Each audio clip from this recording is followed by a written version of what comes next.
Are you guys ready?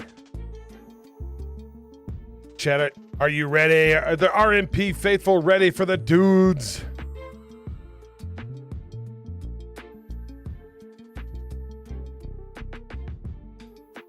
What is going on, everyone? The evil genius of professional wrestling, Titus Machiavelli here with Reignited. That's right, don't adjust your sets. It is I, the evil genius, not Johnny Deathdrop. He is still taking some time away, but I got to do. We're at full force tonight.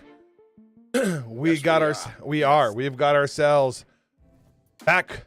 Who wasn't here on Tuesday? That would, of course, be the guy from Maine, all the way up at the top of the world, Coastal Crusader. What is going on, everybody? And apparently, Merry Christmas. It must be Christmas in Sergey's land.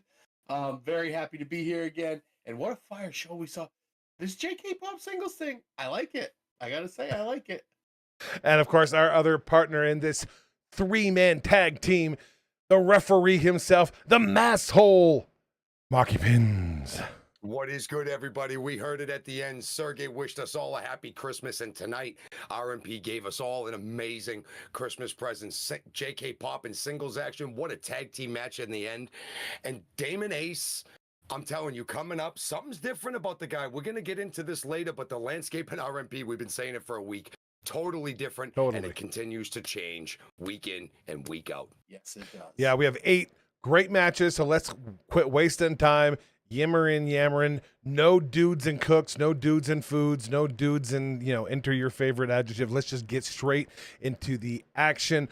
Coastal, let's start with you. Our opening contest. Tale of 2 stories here. Zamore, who just a week ago lost the Ignition Championship, and Balaam Lynx.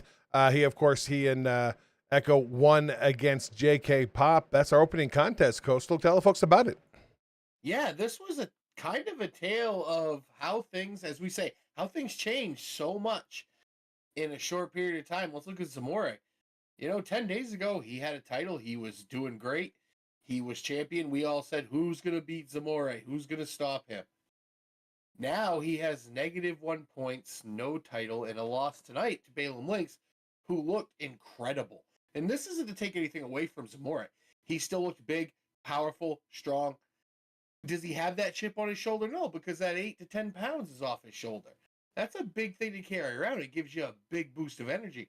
I'm not saying he didn't have that, but there was a little something missing tonight. Marky, I know you'll touch on this probably when you see it, but at least I saw something a little bit different in Zamore. He didn't have that strut. He didn't have that swagger. He was still hitting these big, powerful moves, but you look across the ring and you see a guy like Balaam Lynx, who just comes off of a big win, ends the tag teamness of one of the iconic tag teams in Rocky Mountain Pro, is just rolling, has some of his own issues, and we'll get there at some point, but he is got his head on straight and just rolling, and he picks up a huge win tonight against somebody we thought, Marky, 10 days ago was unstoppable. Yep. And Zamore loses tonight. Do you think this is something that he needs to address immediately, or maybe is this just, everyone has one?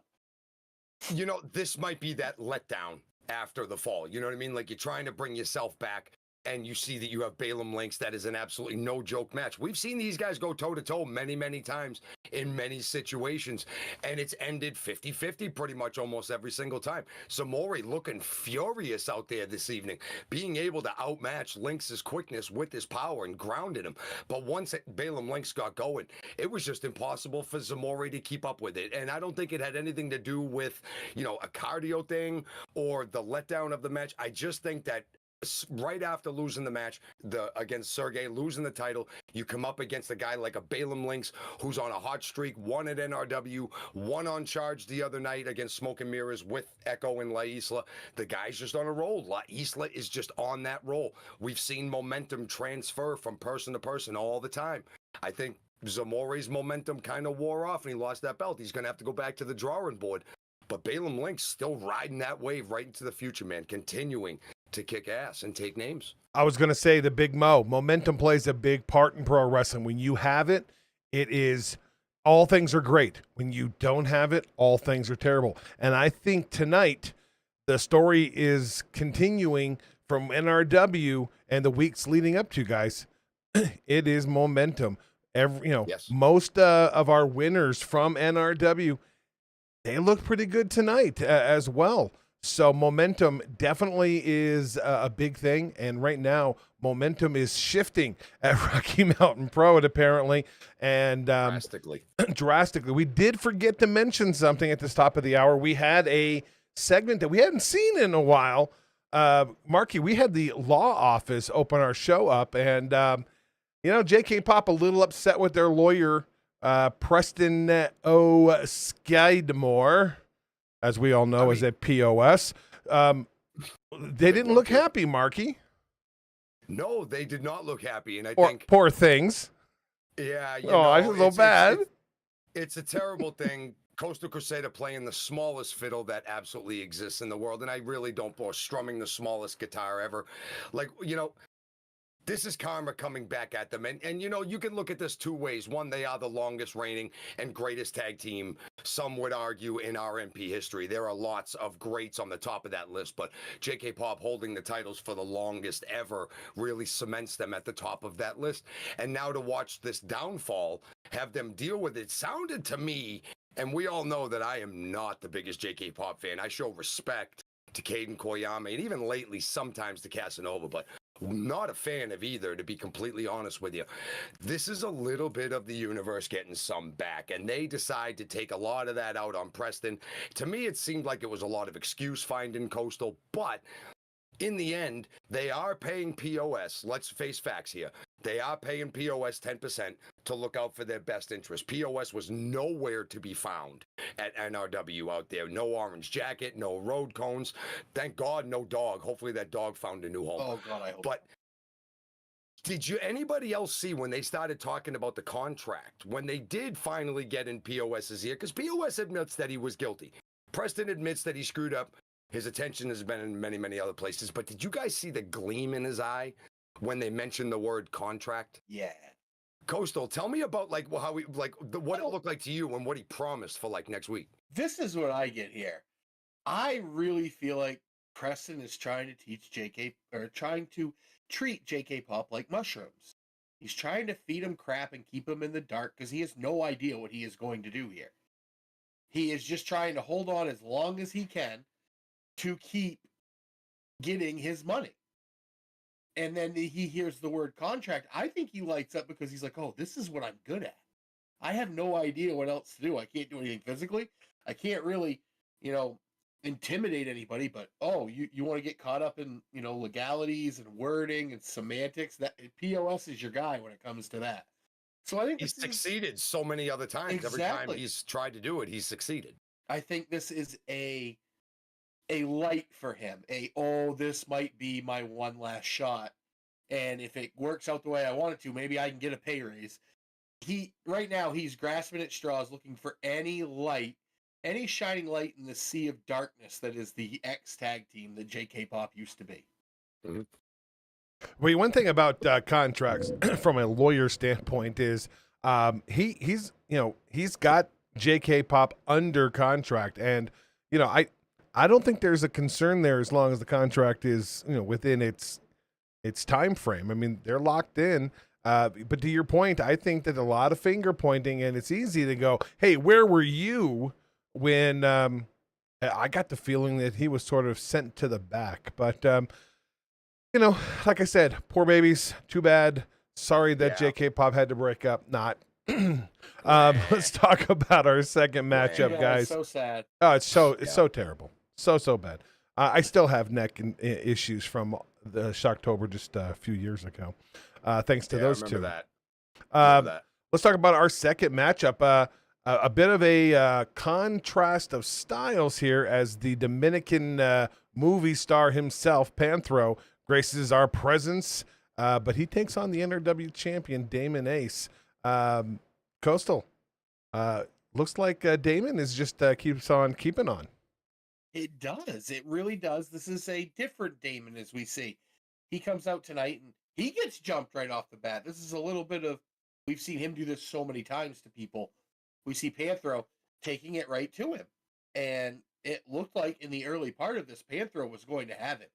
He even at one point had him, tangled up in the ropes and was clawing at his chest. That ended quickly when Damon remembered he is the weapon and decided to beat his lungs through the back with his forearm. Okay. Yeah. And then, Marky, I know you saw the double chops that Damon got hit with, and a little bit of you was like, that's okay. It was the identical one that he hit with. Yeah. If anybody has any idea of becoming a professional wrestler, that sound is real. Yes. Enjoy.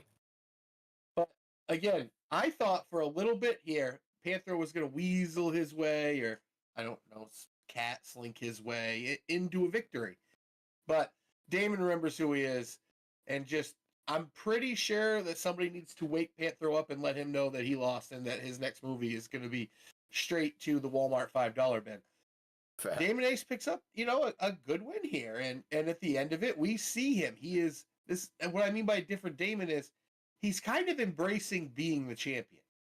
He no longer is, trying to be, this is my title and I will defend it whenever I want, and all. He still does that, but now when he does it, it's kind of like, Marky, I don't know, you're going up against more of an ideal, like you're going up against like an aura of a warrior here with Damon Ace. It's different than it used to be. You're going up against an animal. He's still an animal, but it's like that controlled rage is scarier sometimes than that unbridled.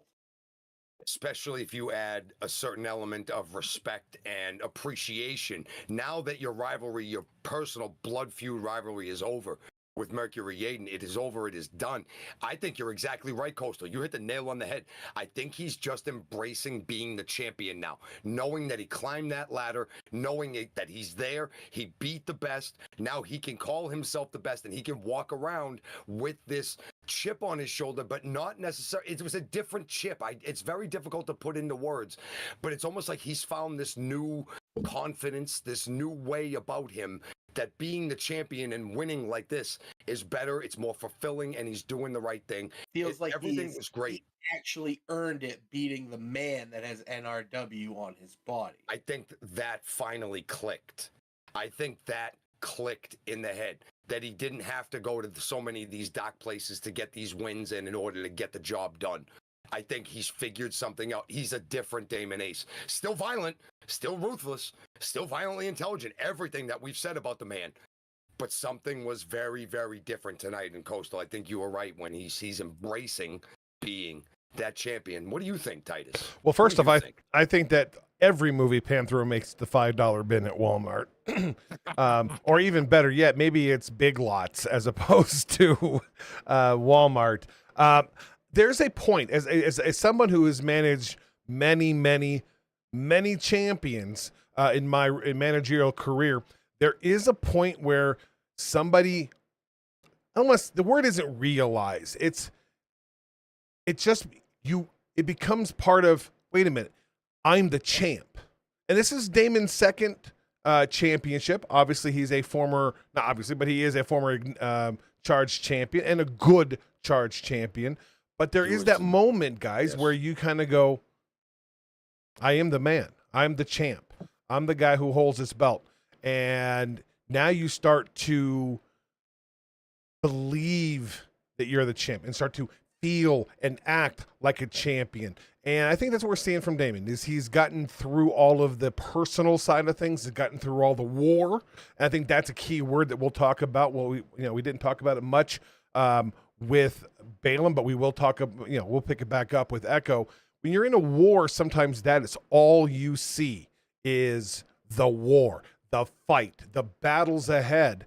And then when that smoke clears and you've won the war, you kind of go, all right, now I can actually enjoy being a champion, because it's something that you should enjoy, because they don't come around all the time. I mean, we were just talking about Mercury Yaden on the Rewind last Sunday, winning the Rocky Mountain Pro Championship and then losing it 1 month later, and hasn't touched it in 11 years since. So they don't come around every day. You want to enjoy that championship, because you don't know how long they last. In any given Sunday, somebody's momentum can come in and take that championship away. Facts. So let's move on to our third matchup. Lockette's action, only one we had for the evening. Triple threat. We had Lola the Adventurer. A little new music there for Lola. Midnight, who's always very dominating and impressive in the ring. And our new Rocky Mountain Pro Lockette's champion, Adrian Mascara. Chat was all up for her as well. Kind of interesting to see her fan base growing as well. Marky, tell the folks about this match? And I got to say, first off, smart move by Lola and Adrian at the beginning of this matchup. Yeah, the miscreants were definitely in chat tonight, lighting it up left and right during this match. And, Adrian and Lola were very, very smart in this given situation. They team up early, and they try to get rid of Midnight best they can. They get Midnight out. They throw her into the stairs. Remember, triple threat rules here. So they get rid of her. They beat her up on the outside, throw her into the stairs. She's outside for a while. And then it almost like there was a plan going in. Let's get rid of Midnight, and then you and I will go duke it out, and whatever happens is what happens. And that's a solid plan if you're Lola or Adrian bringing that to each other. That's one of those things you're willing to shake hands with an opponent and say, I like that. Midnight doesn't stay down for very long, though. But then Adrian stopped. This was clear that her focus is laser guard. Number one, when Adrian Mascara came in the ring, her eyes did not waver from Midnight. She got in the ring. There wasn't a whole lot of her circumstance and, playing to the fans. She came in, she said hi, she got her stuff, and she got right in that corner, and she locked eyes with Midnight right there, not taking the bigger competitor out of her vision. And it shows again when Midnight goes to get back in the ring. Adrian and Lola are tussling. Adrian stops right away and goes up and gives the big body tack and gets rid of Midnight again, and they go back at it. And they are not pulling any punches with each other. They are throwing it at each other. We've seen Lola up the aggression. Adrian Mascara is the definition of upping your aggression, kid, because now she is the new Lockette's champion. We've seen her do it so very well. But once Midnight does get in, the tide does turn, the clock does change, and the sky gets a lot darker than it was a few minutes ago, because then Midnight comes in with the double noggin knocker and just starts taking care of business. There's a beautiful double snapmare, double basement dropkick combo, loving it. Midnight in charge. And then the ending was very quick. If you blinked, you miss it, but it was very, very impactful. Very, very impactful. Lola hits that X marks, ends up getting it on Midnight with Adrian on the back. And then Adrian takes care of business and gets that Adrian reverses that X mark that Lola puts on her, gets her in the psychedel lock, and we have Adrian Mascara winning. So one took out the other. Adrian took out Lola. Bang, bang, bang at the end. Great Lockets match. This is how you have to fight against Midnight Coastal. Whether you're in a three-way, whether you're in a tag team match, Midnight is always going to be the bigger competitor. She's always going to be larger than any of the other Lockets. It's very, very few that have stood toe-to-toe. But tonight, Adrian and Lola give a clinic on how to do it. And Adrian Mascara looking damn good. She really is. And they Yeah. gave a clinic on how to do that. But also, Adrian Mascara, although she is only, I believe, Lucas said, 6 to 8 months into her wrestling career, she wrestles like someone with 6 to 8 years in there. She got she won a championship, and now she understands how to wrestle in a three-way, being that champion. She understands that just by being, eliminate the bigger person. The enemy of the enemy is my friend, and then work on her. As long as you can isolate these two people, it takes a long, long time for a lot of people to figure this out, and she's grasped it very quickly, which is definitely goes to show why she is the Lockets champion right now, and took it off of Lilith Grimm, who chased it and chased it and chased it. And it's just one particular night, Adrian was hungrier. And as Titus has said before, any given night. I think those nights, though, are few and far between when it comes to Adrian Mascara right now. The Miscreants are right. This title reign is going to be a long time, I think. I think this isn't one that's going away for a while. She understands the game better than most. For sure. Let's take a look real quick at chat. There's a question specifically from Marky, and I'm going to give Marky an opportunity. Hunter Dillon 9 to 5 says, Marky, I have just one question to ask. Who's that Pokemon? Well, you're muted. It is. The only one that's colored in is Pikachu, but it is the rest of Generation 1. I am a Pokemon guy. Got to catch them all. All right. Moving on, our fourth matchup of the night. One that I think was a little bit of a sleeper. If you got up and got a drink, you missed out on a very high impactful matchup. Coastal, we had Tengu taking on Echo. Fun little match there for the two guys. Absolutely. This match, I think a lot of people, like you said, Titus, may have overlooked this, but Tengu was on tonight. He was absolutely with Echo on a lot of these points in this match. You see him rolling through an armbar to keep it on when Echo's trying to reverse it. We understand Echo a lot of the times has the answers to people, but Tengu, I don't know if maybe Damon kicked some sense into him when he hit him or not, but he is all of a sudden just become a really, really good technical mat wrestler. And Tengu is on that exponential curve, and who knows? We saw Sergey win an Ignition title. Maybe we can see Tengu pick up a title at some point, but it won't be tonight, because Tengu needs to learn to watch every part of your opponent, and that includes both of Echo's feet that caught him in the side of the head. Oof. That shotgun drop kick is so devastating. And now let's get to why all these moves that Echo has been bringing out we haven't seen before. Notice we aren't seeing a lot of the razzle-dazzle style high-flying stuff from Echo lately. We're seeing a lot of stiff strikes. This is a new attitude for Echo. I'm not saying it's a bad attitude. I'm just saying it's more aggression than we've seen in a very long time. And it shows tonight with that shotgun dropkick, Marky, he hits at the end. Even though Tengu had matched him a lot and had countered a lot of his counters, and we saw a great time, it comes down to one clean shot. And Tengu was asleep. Echo picks up the win here. Marky, this new attitude for Echo is definitely something we should look out for. I mean, we saw, I think it's a switch he's turning, because we see him come out with a La Isla shirt in the beginning. Everything is kind of the same old Echo having a good time. Maybe it's this new switch, and if he found that switch, look out. And I think that's what it is. And I think the feud with JK Pop and how personal it got and everything, even though it ended and we've seen the split and we understand, sometimes just because the fight's over, the emotion doesn't just go away. And I think that's a real honest case of what's happened here for so long with both of those guys, with Lynx and with Echo. It was on site, right? With JK Pop, it was always on site. It did not matter. They went from 0 to 100 when those two knuckleheads showed up. And I think eventually that can change a man over the course of time. And I think we're watching the aftermath of how Echo is dealing with it. But we've seen some, weird encounters, like at NRW, there was the accidental animality. And the other night on Charge, we saw Echo. I just think it's the over-aggression that he had to carry with him to the ring every time. But he's still carrying it. I think it's going to calm himself back down. I think he's going to be just fine. I think La Isla is going to be just fine. But he's also realizing that even in the ring, translating with other people, this aggression is going to work. He tried to go armbar for armbar with Tengu, and Tengu had been watching the film. Obviously, man, he's been scouting him. He's been doing what he had to do because Tengu looked awesome against Echo. But you're right. The minute Echo turned up that volume and hit that one big move, there was nothing else to reverse. The match was absolutely over. Good sign of respect at the end. And I think Echo's going to be fine.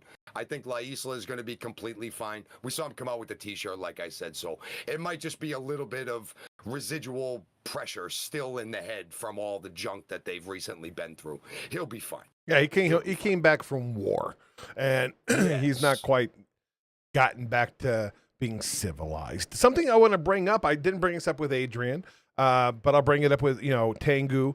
I'll even say Cushman and McDiamond, as we'll get to them later. A lot of these, all four of these, I know have spent a lot of time at the Mercury Pro Wrestling Academy, and you're seeing some of these, in all of them, some form of improvement. They're putting in the work. If you're interested in being a pro wrestler, you want to check us out at the Al Snow Wrestling Academy, Rocky Mountain. Go to rmpwrestling.com/train to learn more. You can be a wrestler like Abaddon, AEW star, came from Rocky Mountain Pro. Otis, WWE star. Dak Draper, who we see, the very first student, the first Rocky Mountain Pro champion. He's over at NWA. So if you're very interested in being a pro wrestler, a manager, a commentator, you're interested in television production, all those things are available at the Al Snow Wrestling Academy, Rocky Mountain. Check it out, rmpwrestling.com/train. Moving on to the other half of JK Pop, Caden Koyama in singles action against your new Rocky Mountain Pro charged champion, Briscoe Crown. Marky, tell the folks all about this matchup. This is, Caden's now a singles star, really for the first time in his career, and he's going to have to learn that he doesn't have someone he can tag into when there's time, and it's going to be a bit of a learning curve there for him. Marky, what can you say? I was going to say something very similar to that. That has to be one of the toughest things if you're in a tag team for so very long with somebody you were so close to, and now you can't be, and you're in singles action by yourself, no manager, again, no POS out there to help him out tonight, absolutely nothing. If there's one guy that we've seen do it, though, out of JK Pop until recently Casanova's come on with some pretty good matches in the singles division here, but lately we've seen Caden Koyama, we've seen him come out in many more singles matches and look good and be able to carry his own weight in a match. And tonight he controls the majority of the match with Briscoe Crown. Two guys very similar size, very similar quickness, but one is light years ahead of XP, but in a different situation. But Caden makes the most of his lack of singles experience by going out and being his JK Pop self by himself. And the only time I think you're right, Titus, that it hurts him is when it does come to that point where he's normally used to tagging out.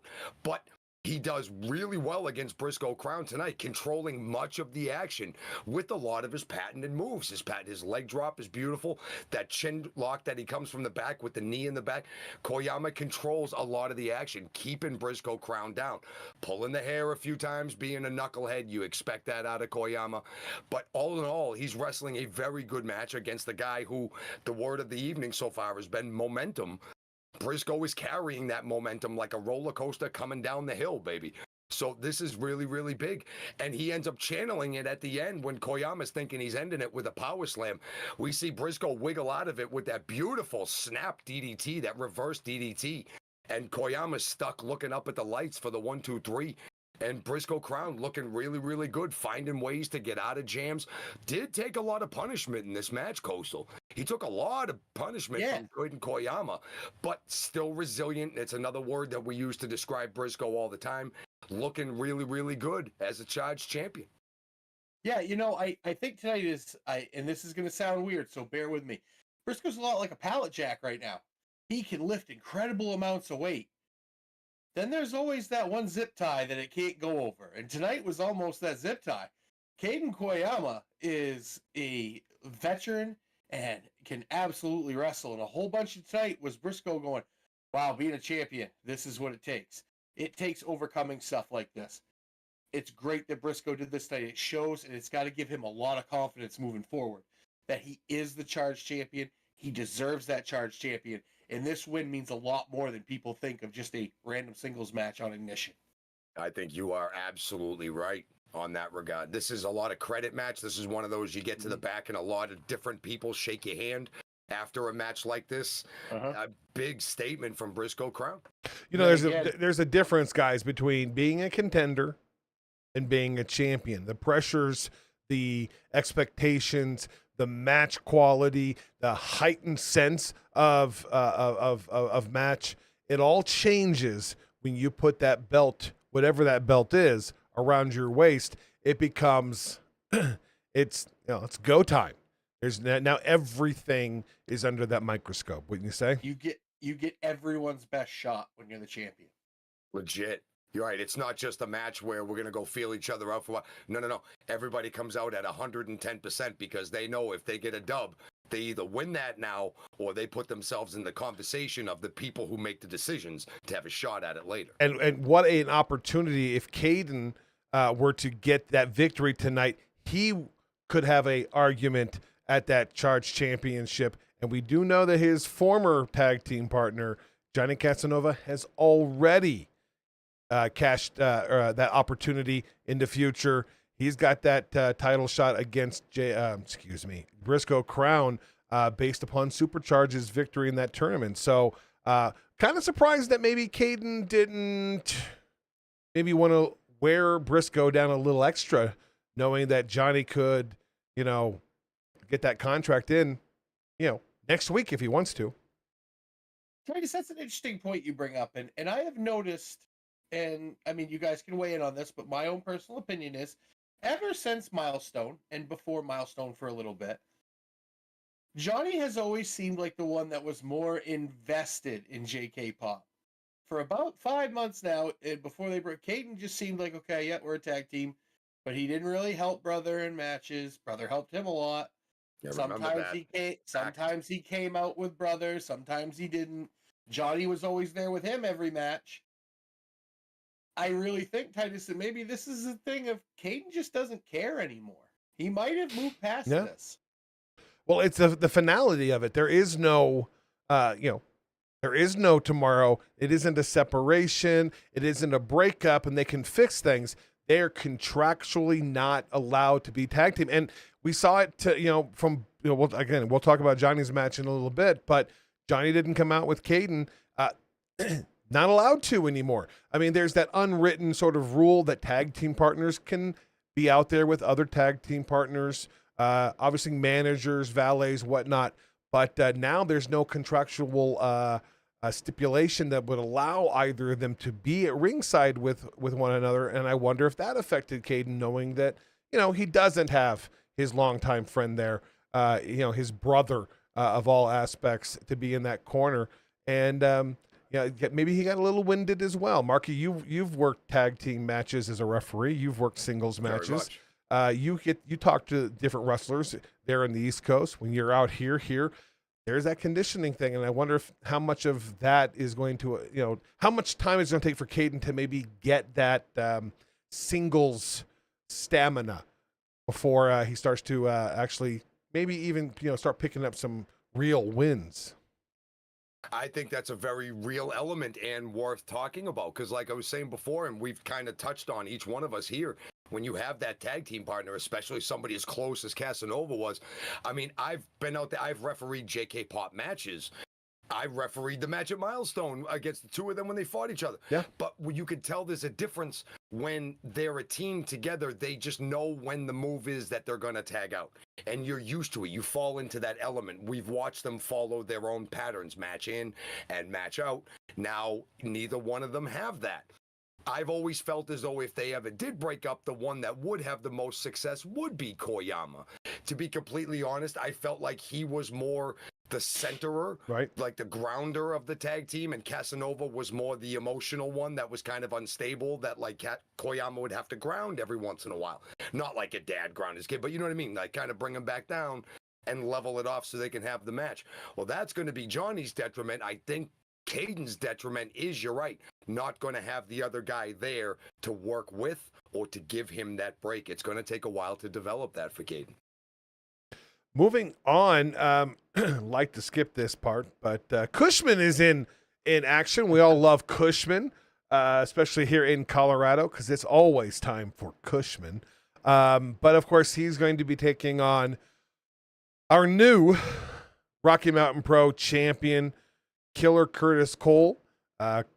Curtis obviously didn't learn anything from this past week at Charged Coastal. Curtis Cole's a piece of garbage, is he not? Curtis There's my broadcast journalism, right there. He's just a piece of garbage. There's not really another way to describe him, because he's effective at what he does. Garbage is very effective at being stinky and gross and slimy. And that's what Curtis is. He's an effective in-ring competitor. He disrespects everything he touches, as we see the title and his little dance he does with. That was gross. I didn't like that. His version of the floss, if you will. I'm so glad the ref grabbed that title, got it right out of there, because we know what's going on. And I mean, again, see what Dak Draper said about him earlier, and it all adds up. Cushman, I'll give him some credit. Cushman looked pretty good tonight. I think he kind of stung Cole at times, really being effective. And you know what? Curtis wants to dance. Cushman will dance too. We had a little back and forth there in the beginning. I just think, again, for Cushman, this is another thing, buddy. You need to take away more of this than I didn't win. You need to take away, I went toe-to-toe with the champ. This is what I did good. This is what I did bad. This match here was a learning experience for you, Cushman, because for as much as Curtis Cole is an absolute piece of human garbage, he is your champion for a reason. He did do everything he needed to do to defeat David Drake, and I firmly believe he will do absolutely everything he needs to do to hang on to that title. What scares me the most, Marky, is in the beginning when he tosses the brass knucks to Lucas and says, I don't need these anymore. Because now Curtis has another dangerous weapon for Curtis, which is confidence. That matches the arrogance. When you get a 1-to-1 ratio of those, they can be very, very dangerous. And he's right. The rest of and I hate saying this, but the rest of the locker room needs to be on point, because this is a Curtis Cole that, again, is 1-to-1 ratio of arrogance and confidence. And that's kind of a scary thing. I think he also understands too, and let's just bring an element of reality into what is actually happening. Now that he's the champion, if he uses those knucks and gets DQ'd, okay, now we have he loses that title, and that's all. So it's actually kind of a smart thing that Curtis manages to get rid of it. But even though that's the smartest thing that he did, he's still an asshole. It doesn't matter for whatever he does, it's never going to change. The floss with the belt, he's a great ring competitor. He ends up taking a lot of punishment from Cushman here. Cushman looking good, but at the end gets that chicken wing on and does kind of get the submission and does end up winning the match. That's something a lot of people are going to have to deal with. Now that Curtis Ascol is our champion, I'm telling you, things are going to very much change. We've talked about the landscape changing in RMP, and it's at the top right now. It's at its dirtiest it's been in a very, very long time. And that's going to change a lot of momentum and a lot of people going up to the top. They're going to have to fight very, very differently against a guy like Curtis. Well, even against a guy like Drake. Absolutely. I mean, when you're an upper echelon talent, you're in the conversation of the Rocky Mountain Pro Championship, and you're trying to get yourself mentally, physically, emotionally prepared to take on a champion that is David Drake. Now it's a 180 degrees in a different direction with a guy like Curtis Cole. He is a wrestler's wrestler. Let's not demean him. He is a wrestler's wrestler. In the ring, you can't. You're right. You can't. You're right. He's got a decade nearly in this business now, and he's a previous Rocky Mountain Pro champion, a previous Charge champion. multiple tag team champion. There is no adjustment phase. We talked earlier about Damon, that adjustment phase that champions have. There is no adjustment phase at the level that Curtis Cole is. You're the champ. You know you're the champ. Cushman goes in tonight. Cushman had if I was managing Cushman, you're going in, you know you're going to lose tonight. You're not on the same level. You're at entry level. He is at expert level. You get the opportunity to test yourself. How good am I? Am I better than I think I am? Or has it been smoke and mirrors lately? I'm not as good as, yes. See, I turned that around. Nice. So it's a good opportunity for Cushman to do some real analyzing, some self-reflection. How good am I when I am on the lower rung of experience taking on a top, if not now really the top guy in the company, the RMP champion? And Cushman should hold his head very, very high. He handled himself. He held on very, very well. I don't know how much of that was, Cushman or Curtis just being who Curtis is and overlooking. That we don't know. But Cushman should hold his head up pretty high, guys. Wouldn't you think?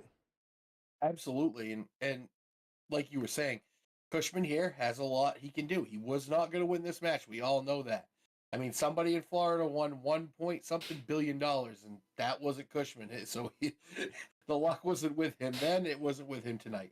But he can definitely use this as a way. What do I need to work on so I can hope to move up that ladder? And another point you touched on, I want to talk real quick about, Tice, is you're exactly right. It's 180 degrees difference. And the main reason is David Drake stalked you, but you knew he was coming directly at you at all times. Curtis Cole is sneaky. David Drake wasn't sneaky.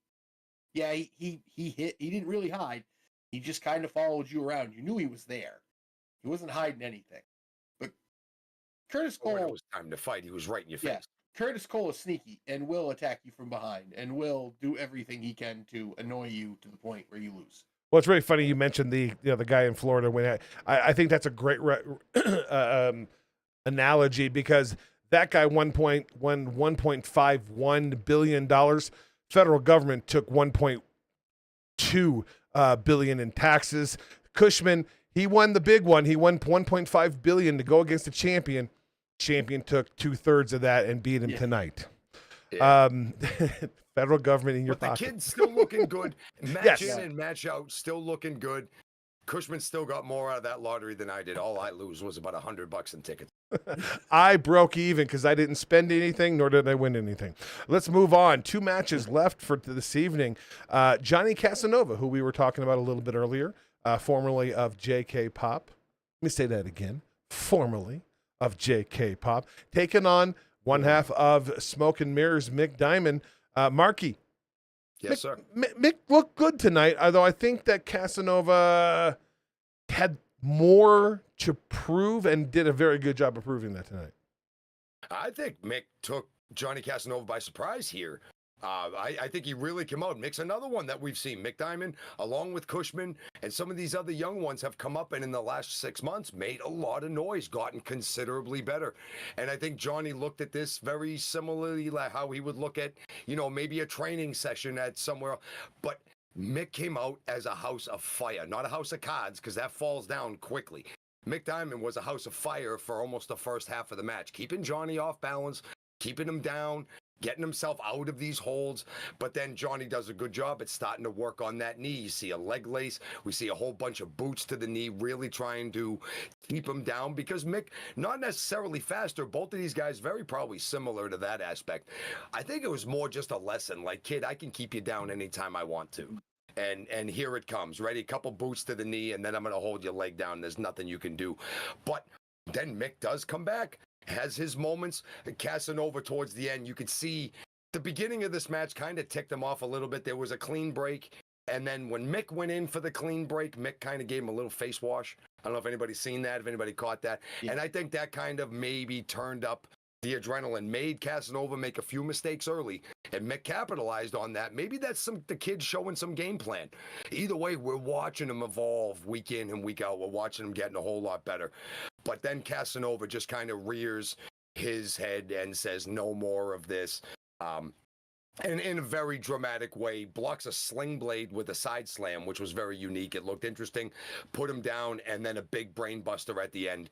And Manu Ice himself, Coastal, gets the win here. Does well against Mick Diamond, who's very game. But Johnny just comes back out at the end and says no and gets this extra point here. And you think there's a little rivalry with brother? I don't know. Did you see him tapping that JK Pop logo when he first came in? What's up here, dude? I did. I think he wants everyone to think that he was the glue that held everything together. And he showed tonight he very, very, very much, took everything Mick Diamond had to offer him and then turned it right around and showed, okay, now I control this match, bud. You got all your stuff in, get all your magic tricks out in the beginning. All right, now watch. This is how you go to work. And he did. And as much as I hate saying it, he is motivated right now, and I think you're right, Marky. I think he has his sights set even higher because his brother got Caden got a point tonight, but when Johnny got a point, he has 4, I believe, as well. Yes, he does. And did you hear him? He doesn't care about that. He's saying, Briscoe, I'm coming for you. That's going to be you, Briscoe. He's got that charged title. He wants the charge title, and I think he is trying to show everyone I am more than just JK Pop. I am Johnny Casanova, and I am going to be the charge champion. He has quite a hill to climb. He does, but he's already most of the way there with the opportunity. Well, he's a former Ignition champion already. I get the feeling that I've had the appetizer. I want a meal. One thing that I want to take on this match and let you guys have one last comment. Take the personalities out.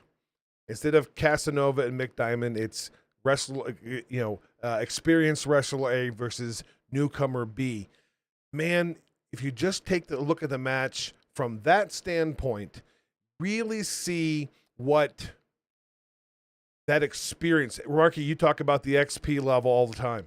A guy like Casanova with the XP that he does have, I thought it was a really good comparison contrast of high XP, low XP. If you take the personalities out for a sec. Which that's very fair. You have a guy who does have one of the largest XP bars, one of the largest level bars in RMP in Johnny Casanova, just the history of being in a tag team. Maybe not as much singles XP. However, just like Koyama, that experience does translate into a singles element, but like you were talking, Titus, earlier, there will be an adjustment period that he's going to have to smooth that out. Mick Diamond, starting as a singles, kind of finding this kinship with Cushman, and both of them kind of growing together. This was your chance, and I think it was very, very similar to Cushman and Cole.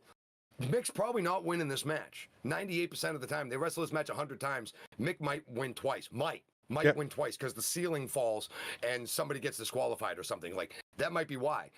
But he really, really does well throwing everything except the kitchen sink at Johnny Casanova and just trying to make a name for themselves. And that's what I love about these young guys. They're not letting, and young girls, young wrestlers, young talent, they're not letting the losses eat them up.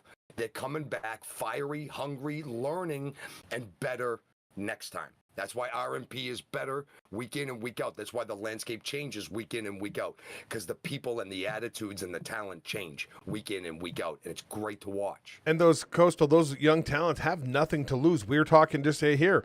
Cushman has no expectation of winning against Cole. Same with Mick Diamond.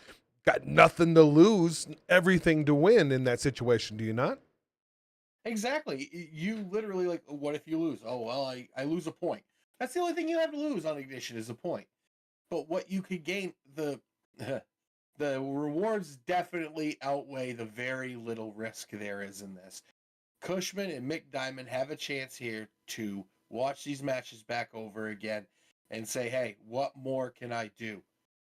For all intents and purposes, Titus, they got some free training tonight with two of the very best Rocky Mountain has to offer.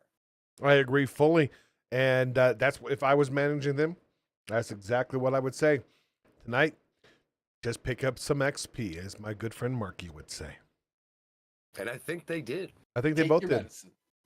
Yeah, I mean, it's it's what do they call it? The School of Hard Knocks. Yeah. You have That's to exactly. you have to be under live fire because training, you can do training all day long. It's that live match where you're really getting punched in the mouth that makes It is very different Very when the lights different. come on and the people are there and your music hits. Very. very different. Main event time tonight.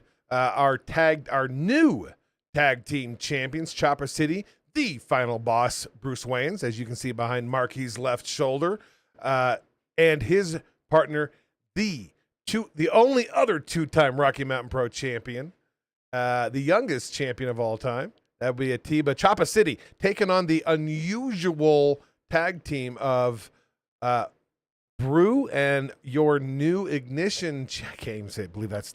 Can you say it again? Can you say that again, please? And your new Ignition champion, the guy who thinks it's Christmas, Sergey. Coastal, you're my tag team guy. Talk about this matchup. It was very unorthodox. They did. You would think this is kind of like when they talk about it, Big Daddy. What they go together like tuna fish and spaghetti. That's kind of what Sergey and Brew go together like. Is tuna fish and spaghetti. Nice. And they're going up against not only the new tag champs, but they're not just a new tag team. They have absolutely been together. They're stronger than they were before because you know what happens. You get, broken apart for a bit. You come back. A lot of times you're stronger. You've been through adversity. Tonight's tag team match was an absolute showing why you need to be a cohesive unit. Because this match would have been a lot closer, honestly, if Brew and Sergey had had a little bit of tag team cohesion. I don't know if there was a language barrier. I don't know if there was a technique barrier, but Sergey just has not gotten tag team wrestling yet. And rule number one, Sergey, and I'll say this to you, you don't play rock, paper, scissors with the opposing team to figure out who starts the match. That's just not out there. But I will say one thing. Brew looked incredible tonight. I know we haven't seen a lot of Brew lately, and he really hasn't come out on the winning end of a lot of stuff lately. He's kind of been in that little rut. We see people get in, but it's always darkest before the dawn, and I really feel like that is with Brew tonight. I will tell you this. He hit Atiba with one of the most impressive Buffalo runs at the end of that match I have seen. Oh, my God, yes. He almost cut Atiba in half. This was after Atiba, I'm pretty sure, knocked the sickle and hammer back into Sergey, and he thought he was back in the motherland in Russia with that kick because he just fell down. You see the Tweety birds? Yeah. They were the Tweety birds, like in the cartoons. Oh, absolutely. Nested. But again, Brew was really the cornerstone of that team, and I take nothing away from Sergey. He just doesn't understand tag team wrestling. Brew has tagged before. He used to tag with Abatu back in the day. He's tagged with Ronan when they were in Legion. It's one of these things. He understands tag team wrestling. So when you're tagging with someone who's primarily a singles wrestler, it can be very, very deflating. And that's what happened tonight. You notice Chopper City hit multiple tag team moves, Marky. They hit multiple double team moves. They hit blind tags. You didn't see any of that on the other side. So for as much as Brew could put in, and Sergey at one point, you saw Sergey got hit in the muffin button, and he kind of went crazy on Atiba for a minute. Mm-hmm. These two, Chopper City, Final Boss, and Atiba, they're having fun. They're cohesive. And the biggest thing is they have those titles, and that is a massive chip. And you know what happens, Marky, when you give the Final Boss just a little bit of extra confidence. What happens? Oh my goodness, he hangs on to what he wants for as long as he wants, and the people cheer him forever. Did you see? We haven't seen Atiba this jovial. We haven't seen. Just the feel was different. There was a respect level between all four of the competitors, and no doubt this was a competitive match, but there was nothing dirty. It was just a good, hard-fought match at the end that Chopper City, your tag team champions, end up winning. Here at the end, here with the big batarang, Brew does lose a point, though, in the standings. He's back to 0 because of that reset we had last week, but that's not necessarily the story of this match here. The story of the match is, all things considered, Chopper City looking really, really good against a strange tag team that you can't really prepare for. Who only knows how long they had to prepare for Sergey and Brew. Not long, I would imagine. But these guys come out to the ring and it honestly doesn't matter. They could have been fighting a mannequin and a speed bag from the gym, and they would still find a way to have a good time and get the people to cheer, and let alone have a match against two fan favorites like Sergey and Brew. So Chopper City looking really, really good. Brew still going to have eyes on that Ignition champion, but to be honest, it's not a bad thing if you are Brew or if you are somebody else in the Ignition points chase, partnering with the champion, with Sergey, because Sergey's so very unorthodox to watch. He does things that are so very different. What better way to get some scouting on him than literally being his partner and being on the apron right next to him? Not a bad way to go to school a little bit on that. Go right ahead. Be devil's advocate to that, Marky, though. You also have a tag partner that has no skin in the game. He doesn't care if he loses points. He doesn't care if he has points because he already got the title. So in that aspect, if he loses, there's not as much for him to lose. You think Sergey realizes that, though? I think there's a lot of things Sergey doesn't realize, and we'll add that one to the list. Including the time of year. I got 2 points to take from this. One, I'm judging Brew by Brew. This is not his tag team. This is obviously, the powers that be put them together tonight. There was no cohesiveness there. Brew looked, I thought, incredibly good in this matchup, picking up on his victory at the pre-show at NRW. We are seeing something from Brew, and that's exciting for sure. As for our tag team champions, you guys both said, having a lot of fun out there.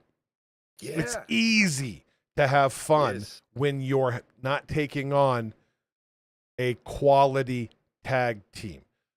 They've yet to face, fair. JK Pop, not going to be an issue. La Isla, they haven't faced even winning the championships, they didn't beat a cohesive tag team. They beat fill-in Derek Stone with Lord Mitchell Taylor. Let's see how much fun it is when they are fighting, clawing, scratching to hold on to those titles, because that's a much different situation. It's a lot of fun when you know that titles are on the line and you aren't facing I don't want to say a real tag team, but an established tag team. A little bit different when you're in those situations. Wouldn't you say? Yeah. I think they have the XP behind themselves in singles and in tag teams. See, Chopper City's been unique where the last couple of years we've really only seen them be much like singles competitors. And even though that we saw them beefing with each other earlier this year during that subservience period where the whole kinship, the whole brotherhood just thing kind of fell apart, they have brought that back. Literally, like we heard Dak Draper said he'd bring it to Curtis Cole tenfold the other night. They, I think, have brought that back tenfold. And I don't know if it's a blessing or a curse, but it seems to me the way that they come to the ring, they bring the funk, they're getting the people up and dancing and getting everybody in the mood. And even then, when the bell rings, they go up there, kick ass, and take care of business. I don't necessarily know if it's a good or a bad thing, but I honestly don't even know if they care who they're fighting on the other side of the ring. I think that they know they bring Chopper City to anybody, and people are going to have to deal with them. So it's 50-50. We'll have to see. See, I am going to go with what Titus said. It's all really easy to have fun until you stand across and look at La Isla, because that is, in my mind, the biggest threat they face. Because here's a team that did not lose those titles. They weren't beat. They had them taken away from shenanigans that are now over and gone with, and we don't have to worry about them anymore. And they are battle tested, battle hardened. They've been in the trenches, fighting, scratching, clawing. Choppa hasn't. They've kind of coasted a little bit. No knock. They won their tag team champ. I'm not bashing them at all. I'm just saying they've taken a much more scenic path over the last 6-8 weeks. A team like La Isla has not taken the scenic route. They've gone through hell. And Echo is not a happy islander at the moment. Facts. Big shout out though in chat. Referee Alice is there. I actually, you know my history of referees. The The only thing I posted the entire show for Ignition was, I saw love that. Ref Alice. It's a weird thing for me to say, but just in case I don't want anybody to get anything confused, I hate referee Eli Gula. That's it. I hate referee Eli. Well, I almost fell out of my when you said you actually liked a referee. I almost fell out of my chair right here watching Ignition a little while ago. It's when you That's see high praise, Alice. It's very high praise. It is, because you see somebody who really seems to get the referee gig, and that's like, there's like 1 out of 100 that seem to get it. But that's just I'm still on the fence about you, Mark. You haven't decided yet. You call me a noob. You're a Give me noob. a chance to prove myself. I'll see you sooner rather than later. Uh, Give me a chance. Give me another chance. So, overall impressions, Coastal, of Ignition this evening. What are your highs, your lows? What are your thoughts? Tonight was a night all about experience and what you can take away from losses, what you can take away from wins, and what you can take away from the ever-changing landscape of Ignition and Rocky Mountain Pro. Cushman has some things to take away tonight, as does his tag partner, but the winners tonight have a lot to take away too. Johnny Casanova can take away that he is keyed in on Briscoe, and now Briscoe knows that. And Curtis Cole on whoever is coming next, and at least I know who's coming for him at Shocktober. I think we all do. It's a go. Marky. It's go. No, tonight was also a showcase of the new champions, or the retaining champions, coming out and establishing dominance, getting wins. Not Sergey, but it was a tag team situation, but the landscape changing so much. These are the new champions digging their feet into the ground and saying, I am here, you are not taking this away. But the young ones coming and trying to take a chip and seeing what they got against the best that RMP had to offer. Very similar to what you said, Coastal. Great to see the young ones stepping out of the comfort zone and going up against those far more experienced and looking good. I think tonight, for me, it's the winds of change. Just, open up the sail, going along with it. Every single person who won this evening, with the exception of JK Pop, were big winners at NRW. Won championships, in Damon Ace's case, only won to retain. So I think that, it's the winds of change are in the air, and I think we just need to keep checking in every Tuesday, 6 p.m. Mountain Standard Time for Rocky Mountain Pro Charge, our flagship show.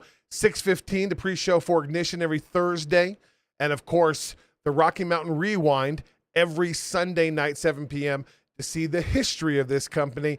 You have 3 chances to see wrestling every single week right here on the channel, all over the internet. And, of course, every Tuesday, the dudes, we do Recharged and Reignited, as we're doing here on Thursday. That's how you want to keep up. Plus, content is dropping on this channel every single day. Just a new one popped up this afternoon. Big, beautiful face of the King of Charge, Severina Corrente, for sure. So lots of things to check out here. RMPWrestling.com. All your social media is RMP Wrestling as well. If you're in the Denver area, want to come check it out, RMPWrestling.com/event. Let you know what the calendar looks like. Even book a ticket there as well. I will leave my last comment for the night. Leave it to you guys to finish up. Hunter Dillon says, Marky's at the top of the mountain ref-wise. And I would agree, except those mountains are the Appalachian. We're in Rocky Mountain Pro territory. Those are 14-footers. Not quite top of the mountain yet, but you're looking pretty good in those Appalachians, Marky. You got to start small. You Yes, jump you do. right into the frying pan before you even learn how to break the eggs. And I'm telling you, everybody's melting butter all over you. It's a mess. If you understand what that meant, that's better, because that's more than what I understood when I said it. However, you just got to start small. I'm working Cushman my way fan up right there. Yeah. after the show. Yes, as soon as the show's over. But at the same point in time, no, I'm working my way up. And I honestly, from the bottom of my heart, myself personal, from Mark, I really appreciate all the experience RMP has gave me and the drive to do this, because this doesn't happen without RMP. So thank you, Titus. Thank you, Yaden. Thank you, everybody in that locker room, for letting us be dudes for a while and giving this old fella the bug. Thank you. Coastal, last words for you. I am very, very excited to see what's coming. because I am very, very excited to next time I get out there, see everybody, see everything else. And like Marky said, getting to do this every, twice a week, 3 times with the rewind is amazing. And just like Ignition tonight, you never know what's going to happen next. We're going to see you out this way again. Anything to share yet? I think sometime soon. We're working on it. It's financially, it's difficult for the dudes. It's right? difficult we do for live the in dudes. Massachusetts and New England. We're trying everything we can. We got families and we're doing what we can, but things happen. You never know when a New England guy would pop up, and we might sneak out. Who knows? You never know. Would be great to have you out here. That is for Thank you, sir. Sure. Chat, thank you guys all so much for being here. Hunter, Dylan, of course, referee Alice, Queen Vampiress is in there, Lucas Bradwell, Tommy Johnson. So many of you guys in here tonight. Appreciate you guys hanging and banging with us all night long.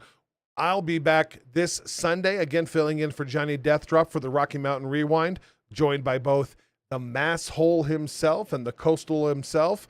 Plus, we're going to be joined by the Encyclopedia, Lucas Bradwell, the guy who will help us keep up with all this stuff. We're going to be picking up where we left off from last week, the fallout from Milestone 2. Can't believe Milestone 2. We are starting the march, now to 14. That's just boggles the mind. Want to thank you guys again. Oh, yeah, don't forget Hugo's versus RMP this weekend. You guys are going to want to check that out. Worlds Collide. Worlds The first Collide one was 2. Awesome. Yes.